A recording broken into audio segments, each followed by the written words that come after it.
রাজধানীকে পাশ কাটিয়ে দক্ষিণ পূর্বাঞ্চল থেকে উত্তর পশ্চিমাঞ্চলে সরাসরি যাতায়াতের জন্য তৈরি হচ্ছে দেশের অন্যতম মেগা প্রকল্প ঢাকা বাইপাস এক্সপ্রেসওয়ে। কিন্তু প্রকল্পটি যেন এখন উন্নয়নের প্রতিশ্রুতি নয়, ভোগান্তির আরেক নাম। রূপালী বাংলাদেশের অনুসন্ধানে উঠে এসেছে এমনই এক বাস্তব চিত্র।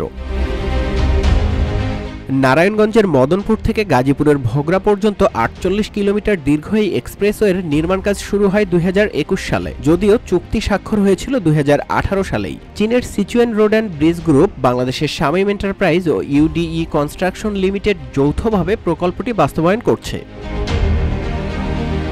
প্রতিদিন প্রায় ২০,০০০ গাড়ি চলাচল করে এই ব্যস্ততম সড়ক দিয়ে, কিন্তু নির্মাণ কাজের ধীরগতি, সরু রাস্তা ও উল্টো পথে ছোট যানবাহনের চলাচল RICL TMX যুগের পর যুগ স্থাপনা থাকে মজবুত ও বিকল্প রাস্তার অভাবে তৈরি হচ্ছে তীব্র যানজট। বিশেষ করে কাঞ্চন সেতু এলাকায় দিনরাতি লেগে থাকে যানজট। নিরবিচ্ছিন্ন চলাচলের স্বপ্নে সাময়িক দুর্ভোগ মেনে নিয়েছিলেন চালক ও যাত্রীরা। তবে এখন তারা বলছেন, একটা গাড়ি নষ্ট হইলেই ঘন্টার পর ঘন্টা আটকে থাকি। রাস্তা এত সরু, বাইপাস না হয়ে বিপদ পাস হয়েছে এইটা। 2 ঘন্টা ধরে আমি দাঁড়িয়ে আছি ভাই রোদের মধ্যে। 4 ঘন্টা মানে মিরে বাজারতে মানে কোনো গাড়ি লড়ে চড়ে না, আস্তে ধীরে মানে আসা লাগে। বাইপাস তোর রাস্তা দিকে ভাই এখন পর্যন্ত কাঞ্চনের টোলে আইতে পারি নাই। সারা রাস্তা জাম, একই অবস্থা, প্রত্যেকটা দিন সেম একই অবস্থা।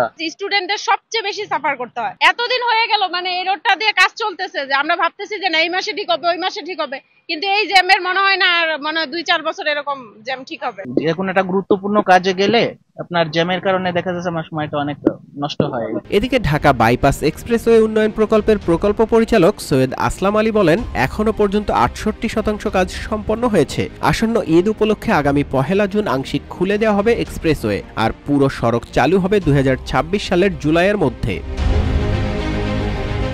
চুক্তির শর্ত ভেঙে ব্যয় বাড়ানো হলেও সময় মতো শেষ হয়নি কাজ, ফলে অপচয় হচ্ছে হাজারো কর্মঘণ্টা, বাড়ছে জ্বালানি খরচ ও পরিবহন ব্যয়, যার প্রভাব পড়ছে বাজার মূল্যেও। এ বিষয়ে নারায়ণগঞ্জ ট্রাফিক পুলিশের পরিদর্শক করিম শিকদার বলেন, কাঞ্চন টোল পয়েন্ট সরিয়ে নিলে অনেকটাই কমবে যানজট। আমরা ২৪ ঘন্টা কাজ করি, তারপরও সামাল দেয়া কঠিন। এই সপ্তাহে ভারী বৃষ্টি হওয়াতে এই ৩-৪ দিন যাবত বেশ গাড়ি চলাচলের সমস্যা হচ্ছে।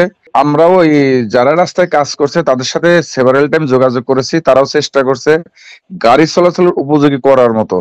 যেহেতু রাস্তার সমস্যা, সে কারণে জ্যামের বেশি। আর আমাদের পর্যাপ্ত ফোর্স অফিসার আছে ওখানে, কোনো আমাদের ট্রাফিকের ৮ ঘন্টা ডিউটি, কিন্তু সে নিয়ম আমরা না মেনে আমাদের অতিরিক্ত ওখানে শ্রম দিচ্ছি, চেষ্টা করে যাচ্ছি মানুষ যাতে স্মুথলি যাতায়াত করতে পারে। বড় স্বপ্নে শুরু হওয়া একটি মেগা প্রকল্প এখন প্রতিদিনের দুর্ভোগের উৎস। নির্ধারিত সময়ের মধ্যে কাজ শেষ না হলে এই এক্সপ্রেসওয়ের উন্নয়ন বাস্তবে আরো কতটা বাইপাস হবে তা নিয়ে প্রশ্ন তুলছেন সাধারণ মানুষ।